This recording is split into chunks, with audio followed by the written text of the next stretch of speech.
Good afternoon, my dear student. I hope you are well, and I am also. I will discuss about Unit 2, Lesson 1. Unit 2, Greatest Scientific Achievements.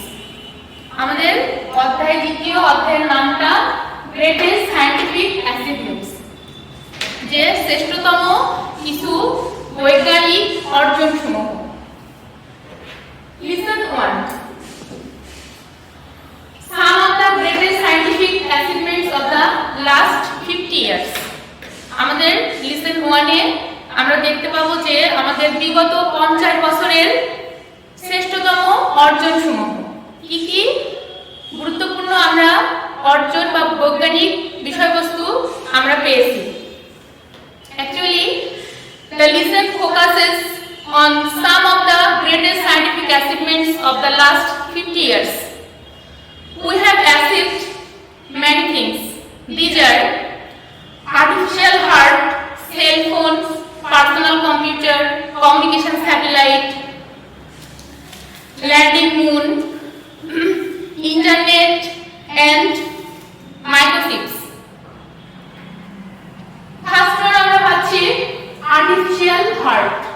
এটা আসলে কি?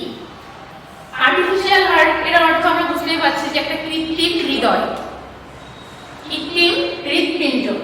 আমরা text বুকে এর ছবি সহ পড়তে পারবো এবং বিস্তারিত দেওয়া আছে। আমি জাস্ট সংক্ষেপে তোমাদের বিষয়গুলো একটু বলার চেষ্টা করি। Artificial heart is milestone in the history of medical science. যে আমাদের এই যে কৃত্রিম হৃৎপিণ্ড, এটা ধারাবাহিকতার সুরে ইতিহাস সৃষ্টিকারী, এটা চিকিৎসা শাস্ত্রের একটা অভিনব এবং নতুন প্রযুক্তি। রবার্ট জার্ভিক ডিজাইন ইট। রবার্ট জার্ভিক এই আর্টিফিশিয়াল হার্টের ডিজাইন বা চিত্রায়িত বা এটার ধারণা দেন বা উনি ওনার চিকিৎসা শাস্ত্রের মাধ্যমে এটাকে কৃত্রিমভাবে স্থাপন করার চেষ্টা করেন বা সেখানে সফল হন। নেক্সট পাচ্ছি সেল ফোনস। সেল ফোন মানে মুঠোফোন, যেটা আসলে আমাদের এখন সময়ের দাবি, মোবাইল ফোন। আর এটার মাধ্যমে আজকে আমরা এই যে অনলাইন ক্লাসে সবার সাথে শামিল হচ্ছি বা আমাদেরকে তোমরা দেখতে পাচ্ছ, এবং এই অনলাইন ক্লাসের মাধ্যমে সারা পৃথিবী আজ তাদের এই ক্লাস এবং পড়াশোনাটা চালায় নিচ্ছে। দেখি সেলফোন আসলে কি এবং কিভাবে মানুষের মাঝে প্রভাব বিস্তার করে আছে।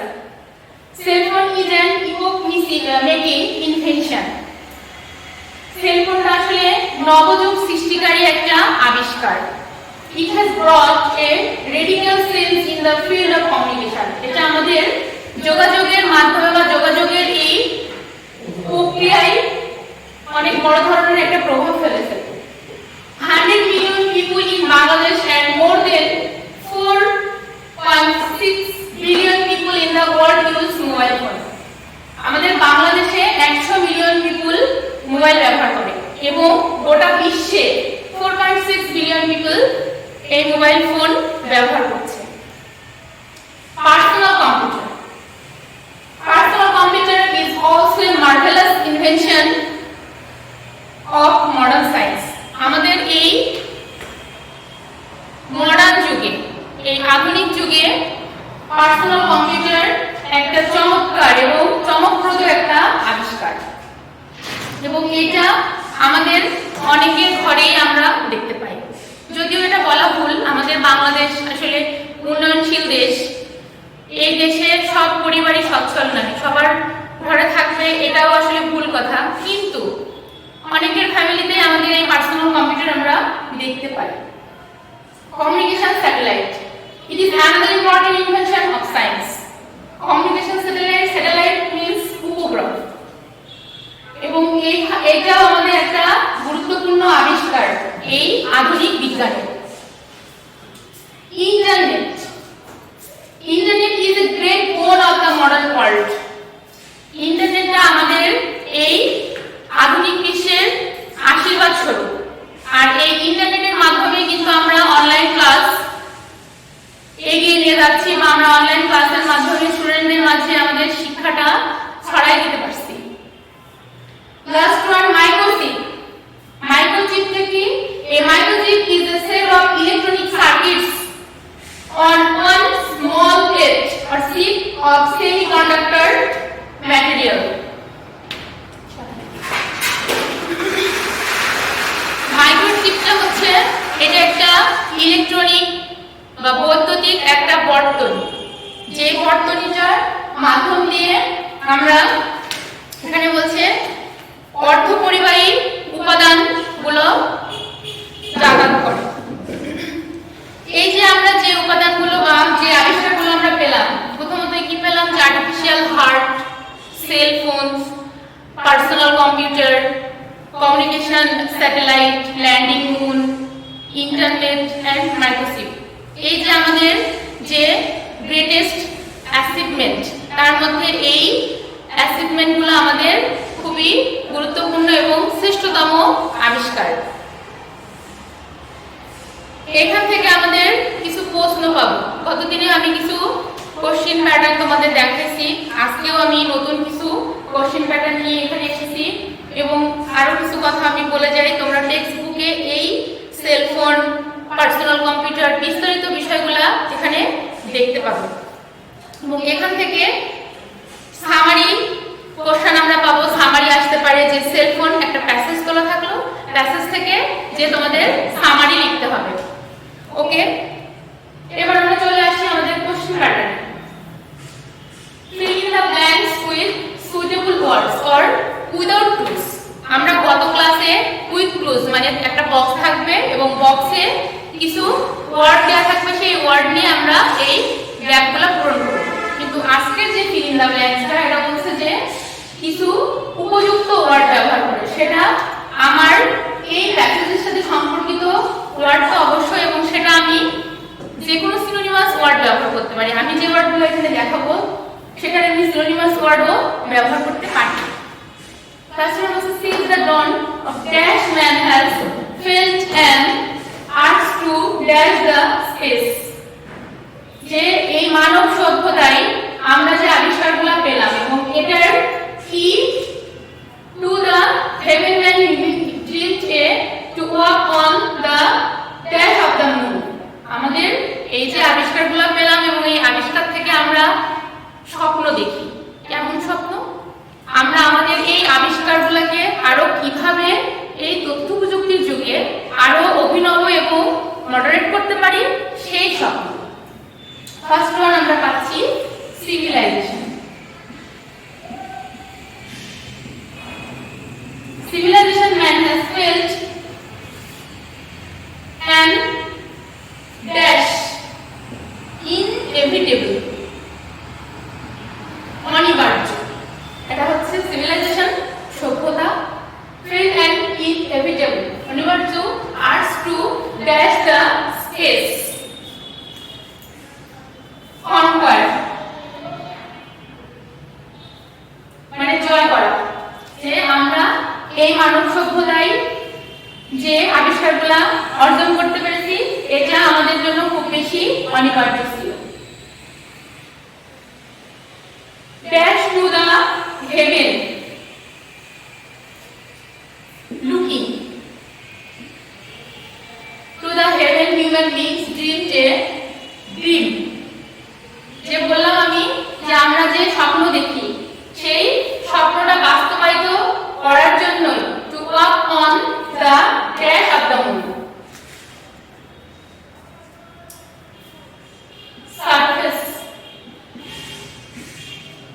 পৃষ্ঠতল মানে আমরা যে চাঁদে অবতরণ করেছিলাম, আমরা একটা আবিষ্কারের কথা পড়েছি, ল্যান্ডিং অন দ্য মুন, যে চাঁদে অবতরণ।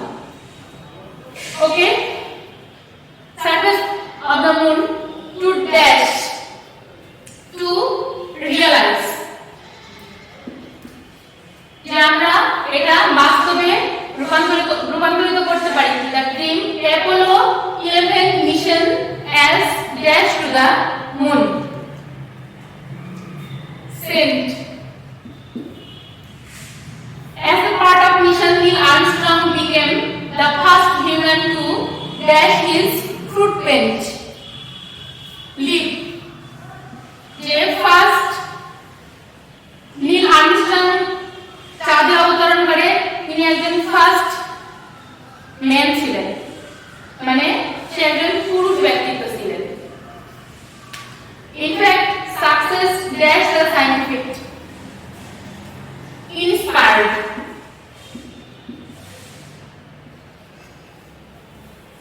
যে এবং তার উৎসাহে বা অনুপ্রেরণায় আমরা পরবর্তী জীবনের স্বপ্ন দেখি বা পরবর্তী আমরা কি করতে চাই বা আমাদের স্বপ্ন কিভাবে পূরণ করতে চাই তার আইকন হচ্ছে এই যে নীল আর্মস্ট্রং। তার মানে আমরা যখন প্যাসেজটা করব প্যাসেজের অর্থ অবশ্যই আমাকে জানতে হবে, অর্থ ছাড়া আমরা এই ওয়ার্ডগুলো বা এই ওয়ার্ড মিনিং ছাড়া কখনোই গ্যাপটা পূরণ করা সম্ভব হবে না। ওকে, এটা তোমাদের জন্য নতুন না, তোমরা এর আগেও করে আসছো, কিন্তু আমাদের এই ইন্টারমিডিয়েটের এই কোর্সে এই প্যাসেজটা আমাদের জন্য নতুন। ওকে, আরেকটা আইটেম আমি এখানে রেখেছি তোমাদের জন্য রিয়ারেন্স। এটাও তোমরা করে আসছো। রিয়ারেন্স মিন্স কিছু এলোমেলো বাক্য থাকবে, এগুলা সাজায়ে আমরা একটা প্যারাগ্রাফ আকারে প্যারাগ্রাফ তৈরি করতে হবে। আমরা এখানে 10টা সেন্টেন্স দিয়েছি, এই সেন্টেন্সগুলোকে আমি সাজাবো কিভাবে প্যারাগ্রাফ আকারে।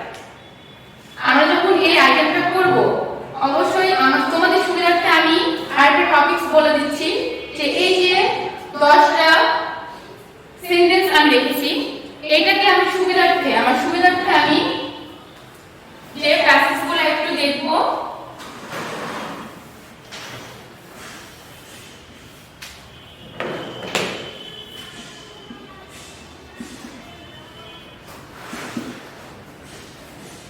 সেন্টেন্সগুলো আমরা পড়ে নেব, পড়ে অর্থ বুঝে তারপরে আমরা এই উত্তরগুলো খোঁজার চেষ্টা করব। প্রথমে আমরা কি পাচ্ছি, personal computer is another type of emerging invention of science. তারপরে বলছে artificial heart is one of the greatest invention of science. It has become available to consumers in 1974. The achievements of science of the last 50 years are many. In 1969 প্যাসেজের সেন্টেন্সগুলো আমরা পড়ে যাব এবং পড়ে first one আমরা কোনটা পাচ্ছি, আরো সেন্টেন্স আছে দেখো, একটা সেন্টেন্স আমরা প্রথমেই নিতে পারি, সেটা হচ্ছে the achievements of science of the last 50 years are many। তাহলে আমরা আমাদের সুবিধার্থে এভাবে অ্যানসারটা লিখতে পারি। তাহলে প্রথমে আসছে কি নাম্বার 4, এটা আমরা প্রথমে লিখলাম। তারপরে কোনটা আমরা পেতে পারি, আমরা পড়ে যাব, সেন্টেন্স পড়ে যাব, পড়ে যে লাস্ট যে 50 ইয়ার্স এই সময়ে আমাদের কিছু শ্রেষ্ঠতম অর্জন পেয়েছি, তার মধ্যে আমরা কোনটা পাচ্ছি না, in the last few decades we have made amazing scientific advances. তারপরে আমরা পাবো নাম্বার 8, ওকে, যে the last few decades এবং পরবর্তী যে কিছু 10 দশক পূর্বে আমরা কিছু গুরুত্বপূর্ণ বৈজ্ঞানিক অর্জন পাই, তার মধ্যে বলছে artificial heart is one of the greatest invention of science. তাহলে আমরা পাচ্ছি নাম্বার 2। এভাবে আমরা সেন্টেন্স একটা একটা করে পড়ব এবং আমরা এই অর্থ অনুযায়ী প্রত্যেকটা সাজাবো। আমি তোমাদের আনসারটা এখানে লিখে দিচ্ছি, তোমরা অবশ্যই দেখবে এবং মিলানোর চেষ্টা করবে। ওকে,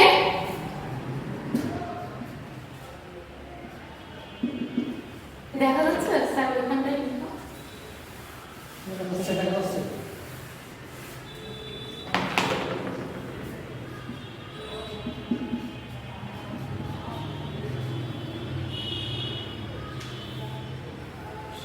এই 10টা সেন্টেন্স আমরা মেলানো হয়ে গেল।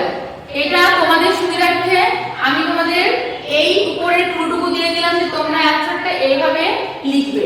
লিখে এইবার তোমরা কি করবে, এই যে সেন্টেন্সগুলো তোমরা মিলাই নিলে এই সেন্টেন্সগুলো তোমরা একটা একটা করে প্যারাগ্রাফ আকারে, আমি ফার্স্টটা একটু লিখে দিচ্ছি